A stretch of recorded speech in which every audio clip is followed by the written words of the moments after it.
Hi, everybody. I hope everybody had a great morning. I sat in a lot of the sessions, and they were outstanding. I thought it was great. It was great to see a good crowd in all of them and see people together talking, learning from each other and everything. Before anything else, I'm going to call up Christina, who has some awards to give out for the best papers for the conference today. So please welcome Christina. Good afternoon, everyone. I'm Professor Christina Mastroni here at Kean University. I'm going to present two awards to you today. One is for the winner for faculty paper, and one is for the winner for student paper. First, I'd like to present faculty. So the winner for faculty paper is presented to Cara Alamo, PhD, for their paper Speeches by U.S. governors reveal that women's greater legislative success is correlated with more communal approaches to communication. Cara, I don't know if you're here, but if you're not, we're going to leave it right up here. Okay. So it's here for Cara when she's here. Let her know. The winner for student paper is Tori Waschek for their paper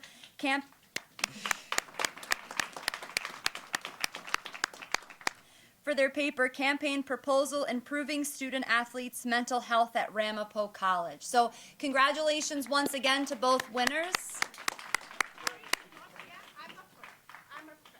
Oh, okay. Sure. Thank you so much. Absolutely. Thank you. Thank you very much.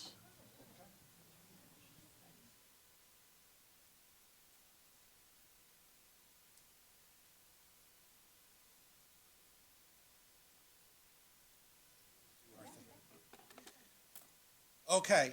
I also have two awards to give out that kind of just created this year because of all the help that I got. Like I said earlier, we have a lot of students helping us with this event and really helped with my anxiety and helped me have a good time today, so I didn't have to put out all the fires. So all those students that you've seen in the rooms and directing you where to go, thank you to all of you, the students, especially Kean TV and the PRSSA. And really, there's two students that just helped me above and beyond what I could expect. I've been telling people about this, and I even told them, I said, I've worked in jobs with coworkers who weren't as reliable as you. That's not a knock on my coworkers. That's more of a compliment to these two young ladies who have helped me. So I want to present these to them. The first, Kayla Reyes. Kayla, thank you so much. I have to say, so Kayla is in my public relations writing class right now, and she actually just did like all the writing for the brochure and everything else. And I was looking at it. So when I assign something to a student, I say, okay, I'm probably going to have to edit and make some changes. And then I get it. She's in my PR writing class right now, and I mean, I don't know if I've done a great job or this girl's just a brilliant writer, but she was amazing. I didn't even have to edit everything when I saw anything when I saw it. It was just incredible, and she's gone above and beyond. So Kayla, I wanted to present you with a certificate of appreciation. So we've named you Student Ambassador for NJCA. So thank you. Are you going to cry? Don't cry. No, I won't. Okay, okay. If she cries, the class would hear about it on Monday. Yeah. So all right. Thank you so much, Kayla. You want to hang out? Because I'm going to cover. Okay. Alrighty. The next one, I think she knows who she is because I couldn't have done this without her, honestly. Riley Pond is a graduate student here for us, also with the PRSSA, and I mean, I can't say enough about her. I texting her at any time, asking, what do we do for this? What do we do? Because, and I explained this to my class last week, and I said this to Riley and some of the other young ladies. I said, when you become a professional, especially in public relations or event planning or anything like that, you kind of have to understand your strengths and what you do well and rely on others to pick up maybe what you aren't as comfortable with. And maybe this isn't good to say in front of everybody, but I don't really care. I'm not the best with organization. All my they're probably going to agree with you. So organization and event planning is just so many little things, one after the other. And thankfully, Riley was outstanding at this with creating spreadsheets, figuring out the rooms, just doing so much. And I really, I'm so appreciative that I feel like the award doesn't do enough. If anybody is looking to hire someone, I think there's around the room, there's a bunch that you could come to and talk to. So Riley, come on up. Congratulations and thank you so much.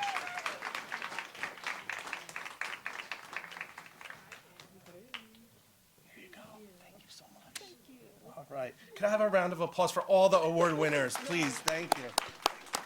Great. There you go. You're welcome. You're welcome. It's well deserved. Do you want to come up? Okay. Next, I'm going to have Erica Osmond, our president. She wants to chat a little bit about NJCA and some opportunities for you. And then we'll have our keynote. Okay. Hello, everyone. Thank you all for coming out today. It's nice to be back together and in person. So I just really wanted to come up here quickly and just put a little plug in for the NJCA. So hopefully today, when you went to the first two sessions, you found them meaningful and valuable, and that you understand that the work that we're doing is important. And it's important to share our work. And so it's really nice to have a conference that is interstate, somewhat local, doesn't cost that much money, that everybody could be a part of. But in order to keep this conference going, we really do need to up participation. Every seat in here, this room should be filled, right? There's a lot of good things being shared here. We should have more students, more faculty. And so we are charging everyone in this room to go back to your institutions and let people know that you enjoyed your time here, that this is an organization that they may want to become involved with. And then also, I want you to keep an eye out you'll get a little thank you for attending the conference, and in that email I am also going to be including a Google form. I will outline all of the different positions for the executive board that will be available for the upcoming year, and I want you guys to take a look at it, think if you're a good fit for it, and then participate and become part of the executive board. It's a fulfilling role. It's a good professional organization for your CV. Students, if you are in graduate school or, upperclassmen and you would like to get involved, feel free to fill out the form. We don't say no to help, right? So anybody who wants to volunteer, we say thank you very much. But there is a formal vote to get onto the executive board. So take a look at what positions will be open, fill out the form, and then in about 2 weeks, the executive board is going to get together, we'll do a vote, and we will let you know if you have a formal role. And if you have a formal role or not, again, another way that you can help, not everybody has the time to be on the executive board, but just keep participating, write papers, join panels, come to the conferences.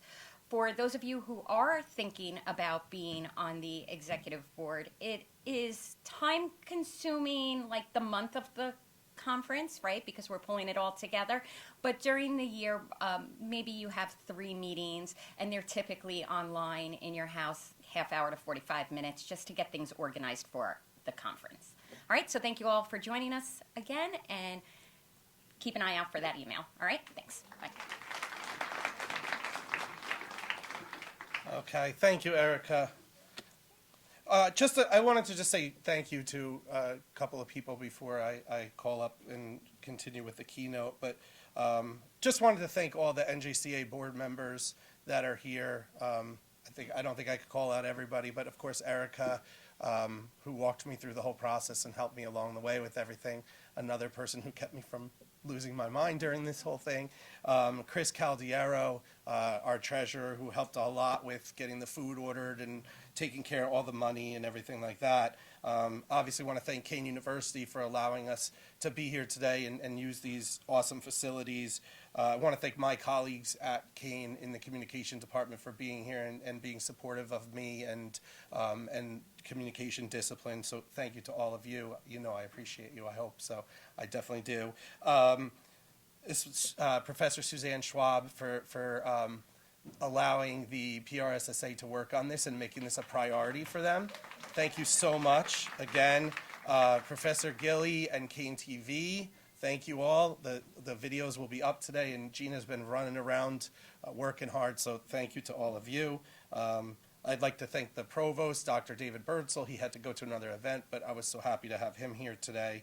And obviously, all of our presenters, we couldn't do this without all of you. So anyone that's been presenting today and anyone who's attended, I want to just thank everyone for being here and for taking part of this, and just also to acknowledge how many students came this year. And it's so nice to see students getting involved in this. And if you're looking for jobs and you're trying to help with your resume, this is so important to be involved in taking part in things like this. So thank you. I'm sorry if I'm missing. Oh, I want to thank Kylie Bernardo, also from the PRSSA, and her dad, Papa B, for getting the posters printed for us. Her dad did that kind of last minute, and we got it to. So Kylie, thanks. I'm sorry that I had forgotten to say that. And all the rest, everybody else, I'm sorry if I'm forgetting anyone. I'm going to thank our keynote, Ray Brown, before he even goes. But thank you, Ray. I know he's going to do a great job. I'm excited to hear him speak and have you hear him. I do have someone that's going to come introduce Ray, and I know this person fairly well. We've known each other for our whole lives. My brother, Justin Kolb. Yeah, do you have a question? Oh, Tori, congratulations. Yeah, absolutely. Congratulations on the award. I'm sorry I didn't get to see. Did you present yet? Not yet. Okay, I will be sure to see your presentation. So good. No pressure now or anything, Tori, but congratulations on that. So anyway, I'm going to call up, my brother is here, Justin Kobenschlag.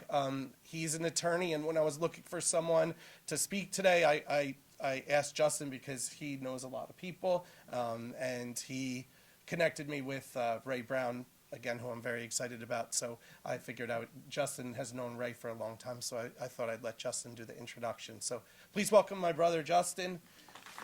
Thanks, Justin.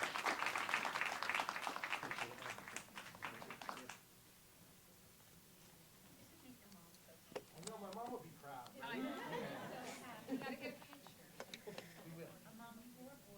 Thanks, Phil. Hello, everyone. My name is Justin Kobenschlag. I'm a trial lawyer concentrating in employment law and criminal law at a law firm called Pashman, Stein, Walder Hayden. Our firm is based in Bergen County in Hackensack. I work out of the Homedale, New Jersey office in Bell Works. Today, I have the honor of introducing the keynote speaker, my partner, Mr. Ray Brown. Mr. Brown is an absolute giant of the New Jersey bar.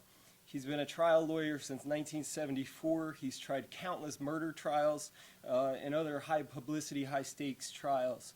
In the fall of 2017, I had the privilege of joining Ray on the defense team for Senator Menendez's public corruption trial, which was just an awesome experience.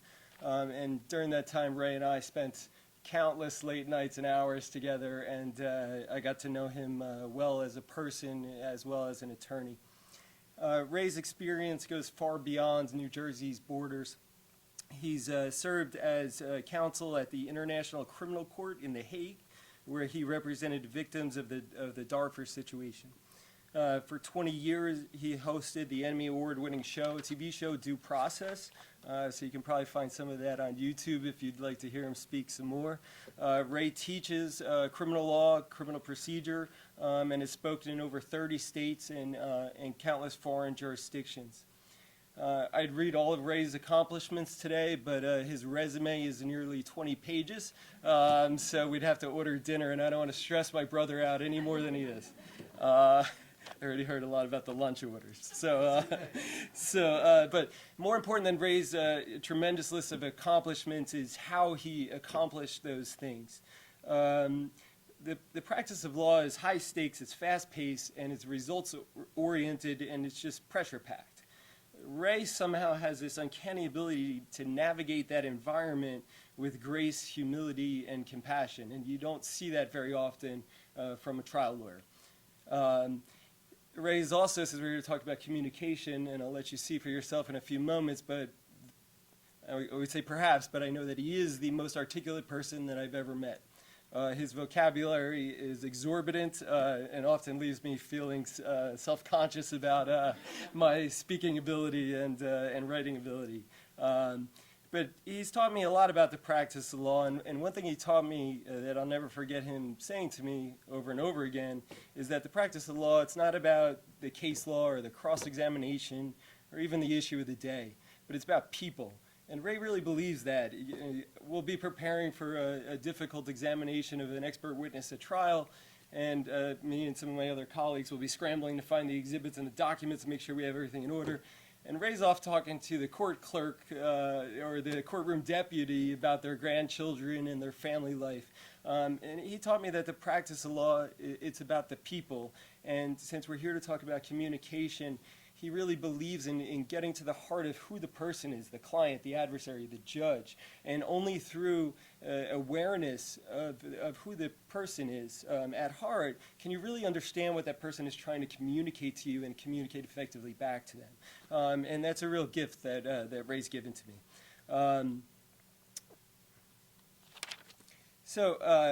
And I remember, so just a quick example of that. I remember one time we met with a young client, criminal client. I don't remember exactly what the charge was that he was facing. The kid was shook. He was, in tears and shaking in our office, and he was facing some significant charges. And I instinctively drilled down like a typical lawyer on, what the elements of the claim or the charge against him is, and can we disprove the requisite mental state. And Ray says, hold on a minute, I want to get to know Jimmy here. Jimmy, what the hell were you doing on Mulberry Street in Newark at 3 a.m. on a Saturday night, even if you didn't do what they're saying you're doing? And so he always wants to help people. And, I think that's the epitome of what we do. And so Ray is... He is the definition of a counselor at law. So without further delay, it's my privilege and honor to introduce my partner, mentor, and dear friend, Mr. Raymond Brown.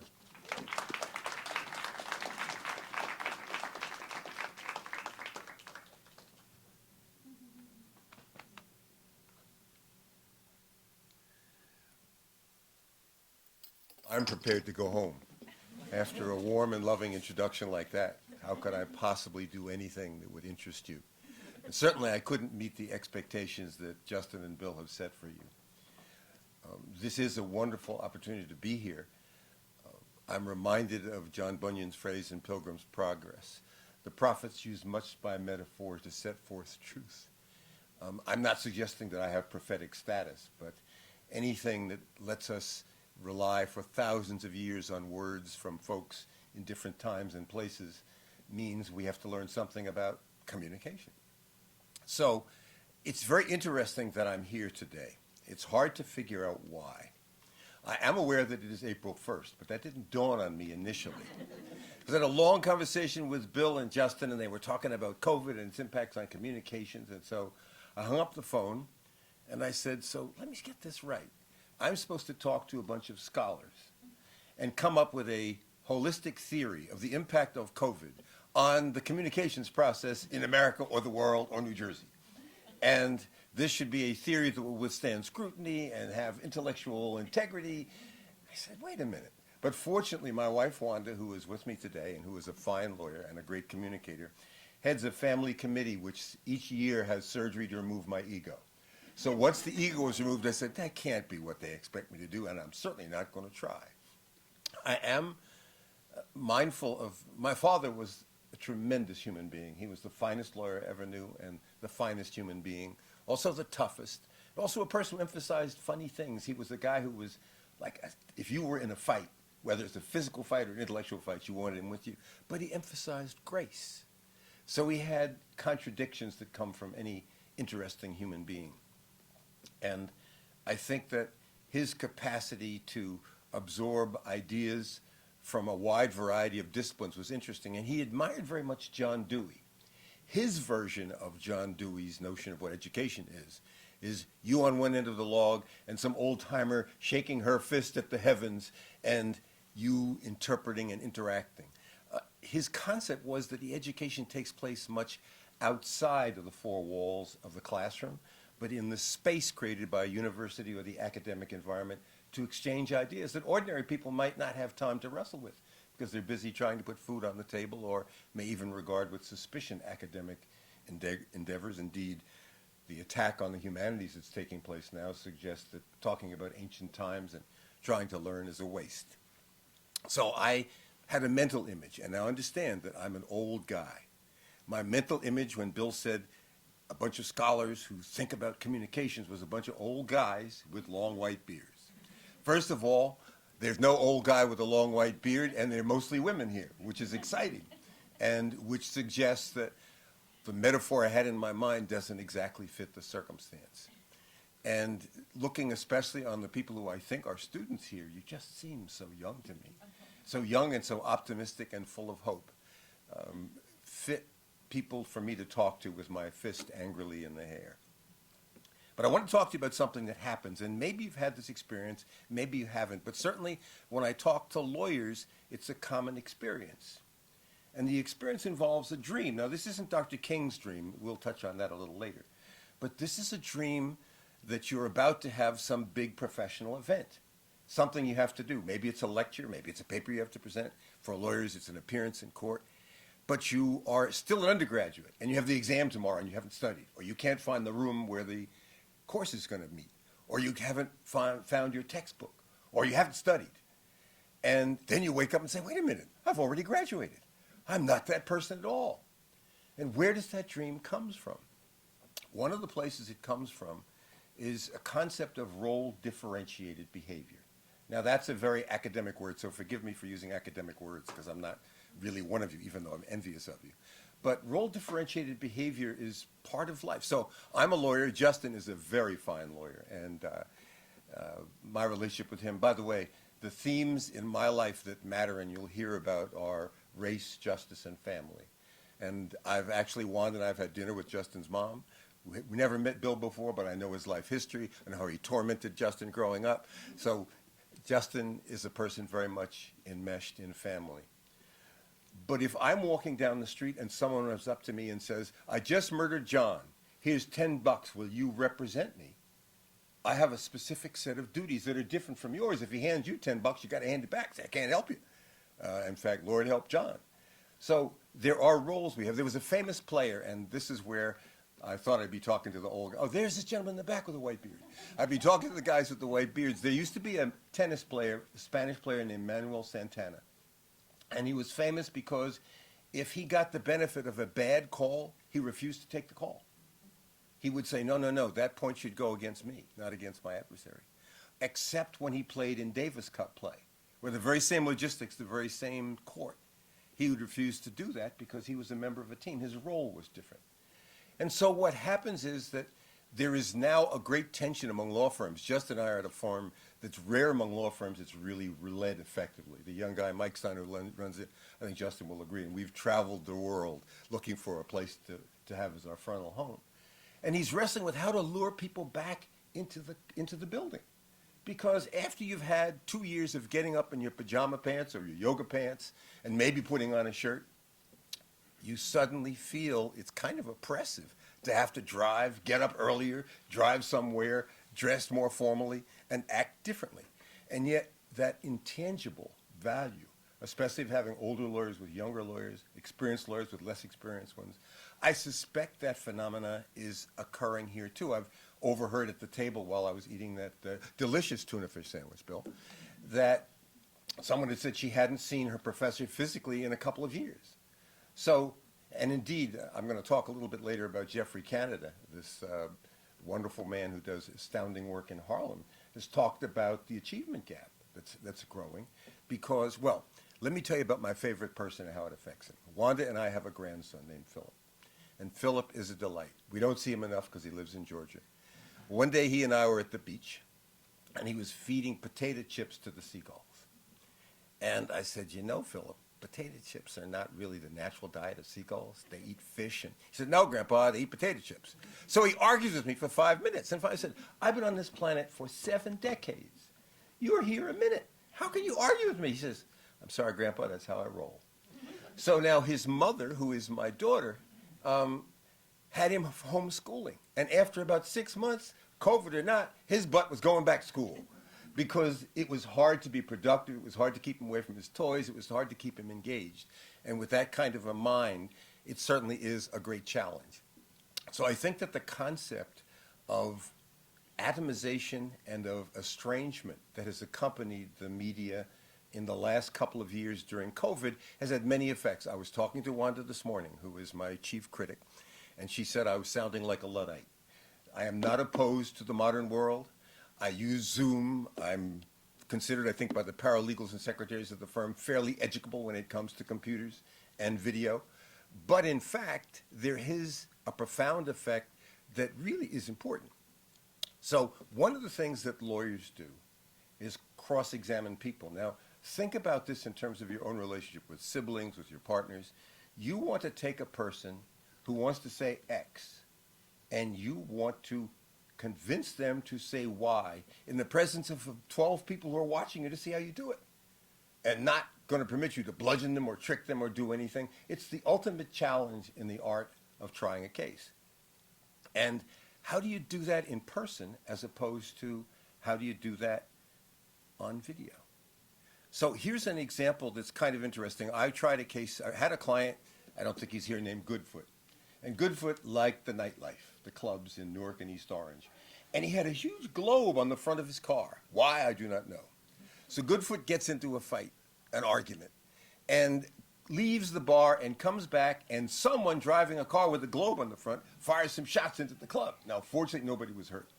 But the county of Essex took umbrage at this and said, we're going to have to indict him. So we go to trial, and during the trial, most of the witnesses who showed up had alcohol in their breath. They were half drunk.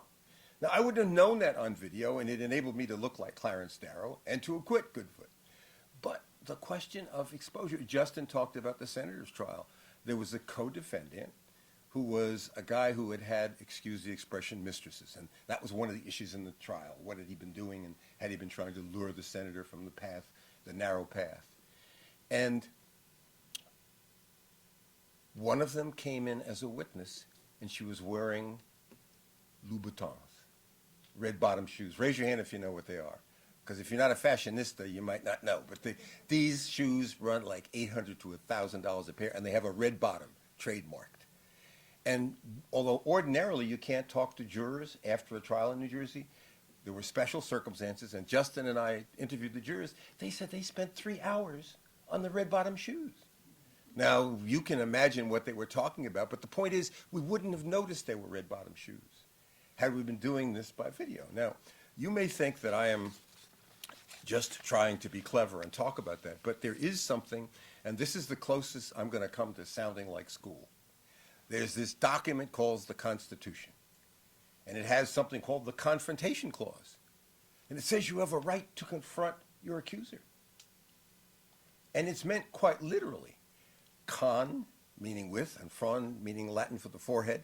It is, and the cases that discuss this talk about Festus and his insistence that Paul not be condemned without a face-to-face confrontation with someone about who was his accusers. My favorite, and this is in the legal literature, from Richard II. Then this is when Richard was slowly losing, and some of his friends had turned against him, but he didn't believe it. He said, call them to our presence, face to face and frowning brow to brow. Ourselves will hear the accuser, and the accused freely speak. So it is regarded as something almost magical about the Confrontation Clause. Now, there will not be a test. You'll not be asked about the Wilmot Proviso or the Missouri Compromise. But it is important to understand that lying at the heart of criminal defense work is the right to confront the person's accuser. And the courts have uniformly held, with one exception, and that is for young, very young children, that includes physical confrontation. This is what the Missouri Supreme Court said about this. The furtive glance, the blush of conscious shame, the hesitation, the sincere or flippant or sneering tone, the heat, the calmness, the yawn, the sigh, the candor or lack of it, the scant or full realization of the solemnity of an oath, the carriage and the mien. I was yesterday at the swearing in of a new judge who was the first time in Union County there'd been one in 2 years, and my phone went off. And I was horribly embarrassed. And so I want to say to this young lady, do not feel embarrassed. It happens to all of us from time to time. So the point is, the Supreme Court is now looking at this case. The United States Supreme Court, there was a case in which a man was testifying from California. He was 83 years old, and it was by video. And this video circumstance was permitted by the Second Circuit, the New York Federal Court. And as you might imagine, the video broke down several times, and there were these men were convicted of bank fraud. But in fact, the United States Supreme Court, now quoting Festus and Richard and going back to ancient times, is going to decide whether or not video testimony will be permitted in criminal cases. And it's profound. And if you think about the extent to which the physical presence of a human being and your willingness to confront your accuser, to say, j'accuse. I'm breaking something, Bill, I apologize. It lies at the heart of what we do. And I think it's really important to think about how it is that we communicate with each other and how much you learn from body language. Wanda and I taught in Egypt for several years. We don't, in summertime, we don't speak Arabic. And many people dress in Arabic. For example, men wear a garbeya, which is a long robe. So without listening to a person and being able to draw conclusions, like you can listen to Justin and Bill and you can tell they were raised right? They're polite. They speak good English, which suggests they've had at least a college education or that more. You draw inferences about class and caste and family life from people. And much of that comes from being in a person's presence. Now, this is where Wanda was saying I was sounding like a Luddite. Yes, there has been tremendous advantage for lawyers and litigants to show up in courtrooms by video to minimize exposure. It's controversial. There was an article in the Law Journal about a month ago that said that mostly the old lawyers liked it because they didn't have to be exposed to germs. But I was appearing before the appellate division last week, and the clerk of the appellate division said it was mostly the younger lawyers who didn't want to appear in person because they were a little bit nervous. And so I don't know exactly what cohort, another reason why I refuse to present myself as a scholar, is in favor or not. But it certainly is a convenience, and Wanda wanted me to make sure that I said that. There is, however, a federal district court judge in California who said something really kind of interesting. This makes me think of something really bad, but actually, I think it's best if you're standing. You get way too comfortable if you're sitting. You talk too long, puts a burden on the judge to control time-wise and keep a clear record. So actually, the suggestion that the comfort and convenience of making an argument over video is a disadvantage, because there is this important ritual in courts that you stand and address the court. So if you have a judge doing most people would think would be unreasonable, stand up. First of all, you have to do something about those yoga pants. But you stand up while talking on a video. Now, the terrible thing that comes to mind, I shouldn't say this is an academic environment and everything should be all proper and stuff, so I shouldn't talk about page 6 stuff. But you remember Jeffrey Toobin, who stood up apparently at a wrong time and had his hands where he shouldn't have been, and it's destroyed his career. So there are perils of the video approach. But I wanted to make sure that I talked about the ways in which it affects communication in our craft, which is a craft that's about justice. Our Supreme Court has used a phrase which is, to me, felicitous and which I've debated often with many people who are smarter than I am, that justice is our secular faith. And if justice is our secular faith, then a certain solemnity, a certain gravitas is necessary, but also you have to maintain the ability to communicate. I would much rather be in your presence here today than be doing this by Zoom, even though I'm in the middle of a trial where I haven't slept in 7 days. By the way, this trial is in Manhattan, and there's a guy who shows up every day because they have all the barricades waiting for Trump to show up. And he has a big sign, and one side says, in a trope that I'm sure will be familiar to you all, the Jews control the media. And the other side says, vote for Kanye. So takes out 2 groups with 1 swipe. But there is a gathering of ways, and he's communicating in very simple terms, but you may see that sign over the next couple days. The question of whether or not we've atomized each other. Now here's the only solemn thing I will tell you. Boy, isn't that an absurd statement. Wanda's brother died in the first month of COVID in March. And Wanda is a delightful woman and the love of my life. Her only flaw is she's from Kentucky. And she has 7 brothers and sisters. So there was a memorial service, and there are elements of black humor because this is a lively family. Her mother had 17 siblings.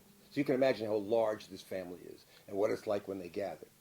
So here is a video service taking place, a memorial service, but everybody's talking on their phone and texting back and forth, and the pastor is trying to invoke that kind of solemnity that comes with the grief experience, and he's trying to stop every 30 minutes like he's dealing with a bunch of unruly second graders to get people to stop talking on their phone about the color of the suit that Lucien was wearing, or the last time they saw him or the family stories about Lucia.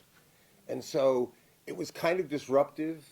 It was in a way appropriate because I'm not sure grief can be neatly organized. But it was interesting that at the beginning of COVID, there was no tradition, I think, of how to handle two-way ceremonies that involve the deepest of human emotion and that involve the kinds of communication. I'm sure you have families that sit neatly in a row and nobody kibitzes back and forth and nobody complains about the sermon. But I can assure you that with this lively family, that's what was going on. I wanted to at least touch on some of the subjects that you've touched on at this conference, and I was struck by the reference to the Gendron manifesto in one of the workshops. I don't know if that's taken place, or, Bill, did I just misread the program? No, I'm not sure. Is that yours? That's yours. So, Did you go already? I'm sorry I missed it, but I'm busy trying to get ready for the next day in this trial. But I was moved by it because, you know, I was raised in a Booker T. Washington housing project in Jersey City, a segregated housing project. Some of the young people that I talked to in my firm say, what? Yes, in New Jersey, I was raised in a segregated housing project. And there are a number of characteristics. One was there were the guys with their hands shaking at the sky, but also, despite the terrible aspects of it, a tremendous sense of community in that place. And one of the things it exposed me to at a young age was, of course, I thought Jim Crow was a heck of a guy because they talked about the Jim Crow Army and Jim Crow education. I said, this is a powerful guy, that we lived in the Jim Crow projects. But I was raised by people who called themselves race people because their view was that if you were black, your first commitment was to the uplift of the race. And that was a paragon and a thing that has stayed with me and probably informed my interest in justice and other things. What strikes me is that this fellow Gendron is not alone. This is the guy who shot the 10 people up in Buffalo, shot black people, part of replacement theory. Now, replacement theory in classical terms actually blames the Jews again, but the Jews are manipulating black people and immigrants. But he talked about white genocide and the concept of demeaning that thought and the concept of the atomization of our society. I mean, there was a time from the 60s onward when I was a student and active where we actually did put pressure on people in the public space to say, you pay for comments like that. There were critiques of the Turner Diaries and people who advocated that kind of hatred. But most of the groups that track hate today will tell you that there is a promulgation of both acts and communications about hatred. And the term genocide has a very special meaning, which came out of our experience in World War II, of the destruction of the Jews and other Untermenschen, inferior people. And one of the things that Wanda and I have done is to be involved with the International Criminal Court. I wanted to mention it for a couple of reasons. But one is that there's a term, a word, that we can take for granted called justice. But here's a situation in which a regime has slaughtered hundreds of thousands of people and displaced millions more. And it has done it in the name of race and ethnicity. And there is an international court that has attempted to address that, and Wanda and I have represented victims in the context of that. Now, this regime is so powerful, it has told people that victims who can participate in the International Criminal Court process, if you participate, you will be beheaded. So we represent those folks, and these are not scholars, these are ordinary people. They were cow herders and people who sorghum farmers. And we would say, why do you want to participate at such risk? And they would say, we want justice. So justice has a meaning to ordinary people. And let me just read you a brief statement from one of our victims, because when people misuse the word genocide, as Gendron does and as those in sort of the crazy right do, particularly gruesome was the attack on my aunt. She was late in her pregnancy and could not run away. A few of the attackers grabbed her and cut open her belly. They removed the fetus, stabbed it, and then stabbed my aunt, killing both of them. The dead bodies were tossed into a burning house. Those are the attacks that took place, and those were ordinary folks that we represented. That's what a genocide looks like. Now, they don't all have to look alike. They don't all have to be the same. But to use that term in the context of what is some working-class white grievance. Now, I always marvel at the fact that in the Civil War, there were young white men who were yeoman farmers who gave their lives to support a system of labor in which blacks were enslaved and provided free labor, against which they had to compete. So people do sometimes what's called false consciousness, blame someone else who's struggling at the bottom of the ladder, rather than turn and deal with others. And it seems to me the ability to draw together is a critical one, and communications, of course, plays a role in that. I said I would return to Dr. King because I think he's worth talking about sometimes where it doesn't seem like he really fits. First of all, he's an amazing orator. In the 50s, my father took me to an NAACP convention in New York where King spoke because the NAACP was kicking him out. And I remember it was the first time I ever listened to someone and I had chills running up and down my spine. It's an amazing experience when you can have that.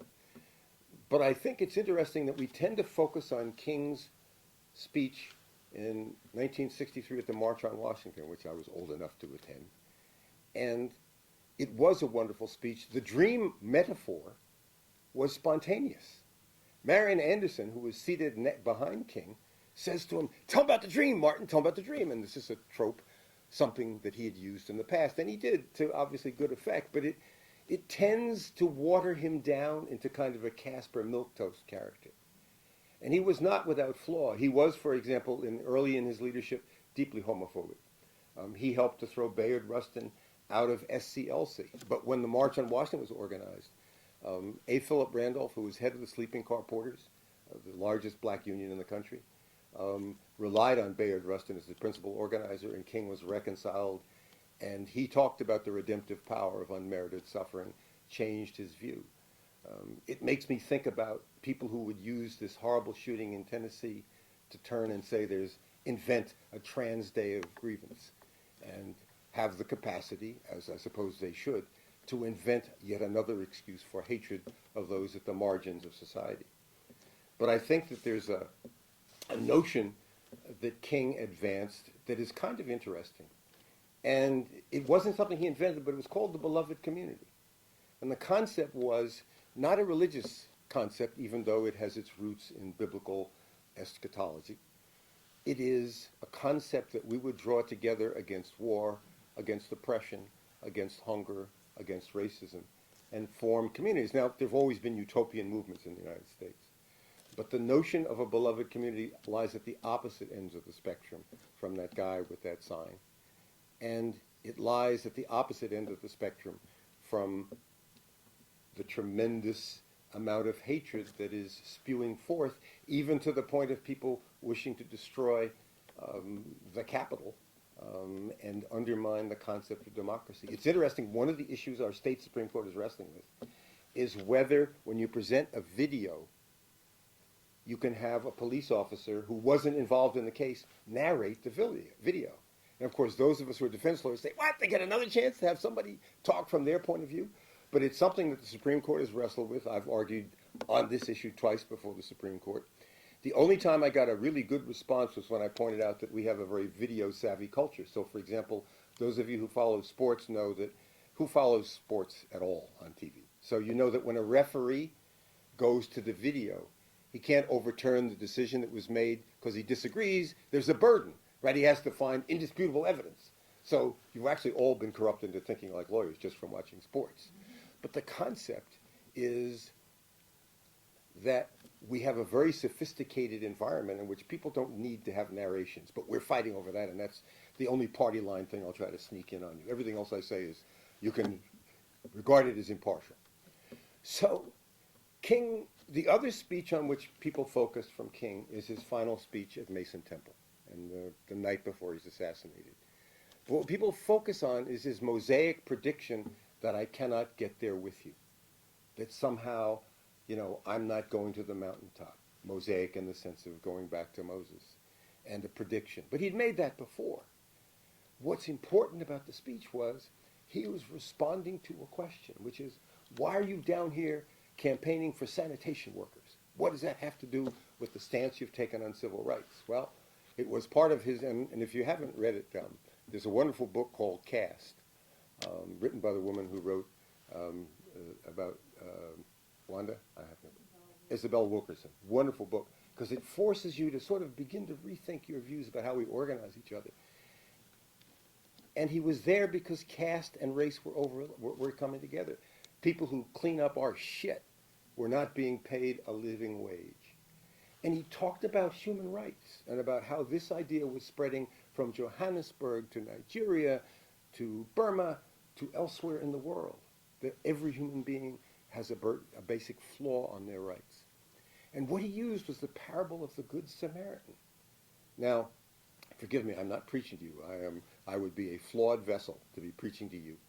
But I am saying that in the secular context, right, because it's on the road from Jerusalem to Jericho, right, there are dunes. And Juan and I have walked that road because we're checking on the speech.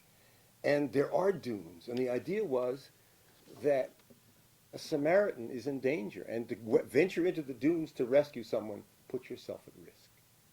And so the question, if that person is the other, do you wish to undertake to go into the dunes to offer succor and support?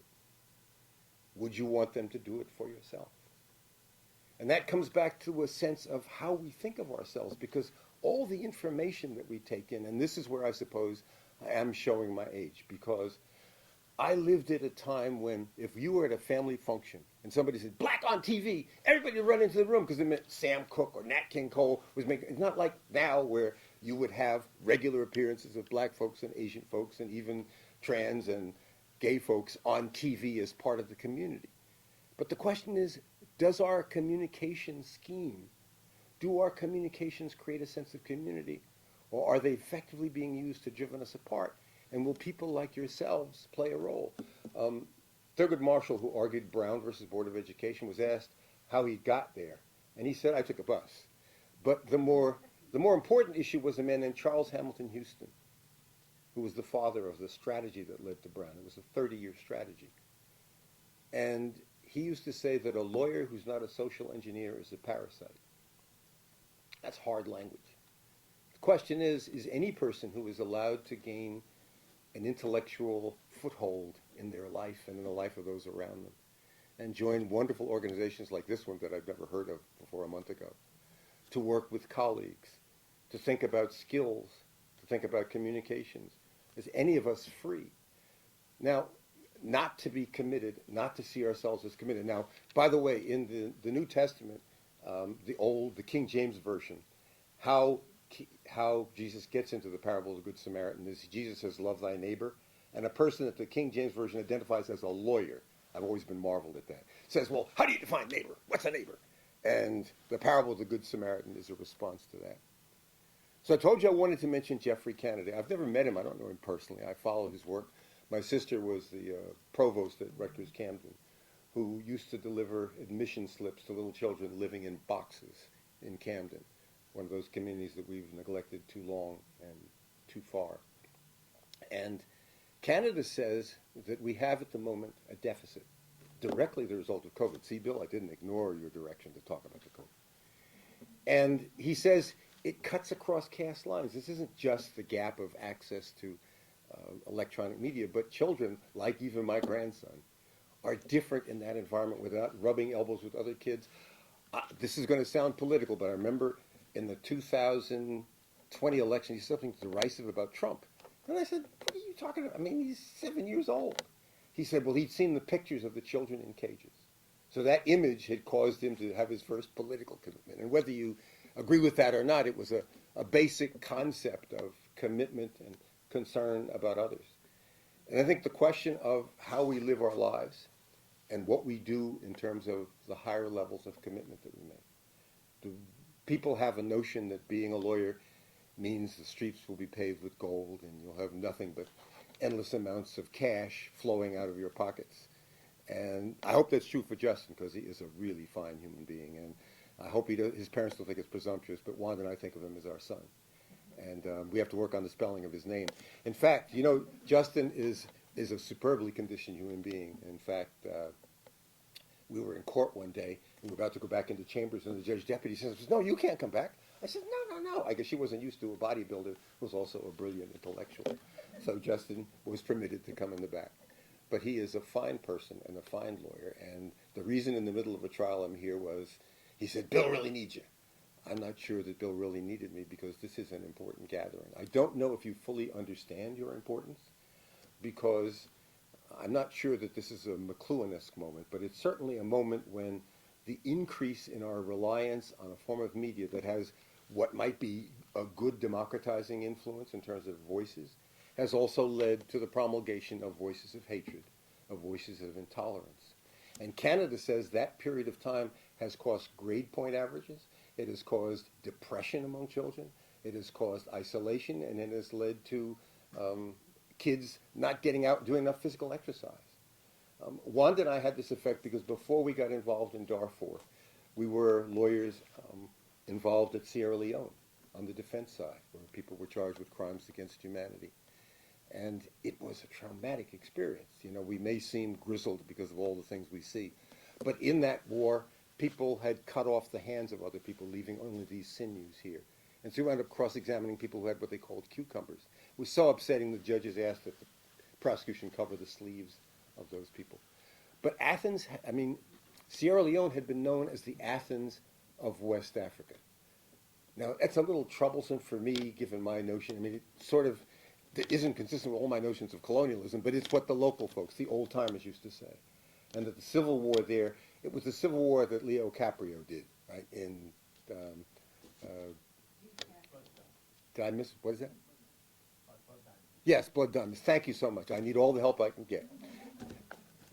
And that movie sort of depicted the era, and this was, and also there were lots of movie stars and others implicated. But at the end of the day, there had been a lost generation. People who for 10 years had not had schooling, advanced schooling or even primary schooling. And the destructive effect on that, I'm not one that thinks there's a simple formula that says ignorance is hatred, but it certainly opens the door. I was forced to reread the Gendron Manifesto, which I'd avoided reading before because of your paper.